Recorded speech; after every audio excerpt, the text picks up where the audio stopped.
ఒక అడవిలో రాము అనే కోతి ఉండేది. అది చాలా వేగంగా చెట్లపైకి ఎగిరి, దూకి అందరినీ ఆశ్చర్యపరచేది. తన వేగం, చురుకుతనంపై రాముకి చాలా అహంకారం ఉండేది. నాకంటే గొప్పవాడు ఈ అడవిలో లేడు అని ఎప్పుడూ గొప్పగా చెప్పుకునేది. ఒకరోజు అడవిలో కొత్తగా వచ్చిన నెమ్మదైన తాబేలు కనిపించింది.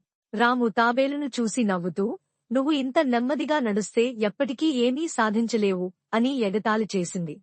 తాబేలు మాత్రం శాంతిగా ఉండి ఏమీ చెప్పలేదు. కొన్ని రోజులకు అడవిలో తుఫాను వచ్చింది. గాలి బలంగా వీచి చెట్లు ఊగిపోయాయి. రాము వేగంగా దూకాలని ప్రయత్నించింది, కాని గాలి కారణంగా కింద పడిపోయింది. అదే సమయంలో తాబేలు నెమ్మదిగా, జాగ్రత్తగా ఒక గుహలోకి చేరి సురక్షితంగా నిలిచింది. అప్పుడు రాముకి తన అహంకారం తప్పు అని అర్థమైంది. తాబేలు సహాయం చేసి రామును కూడా గుహలోకి తీసుకెళ్ళింది.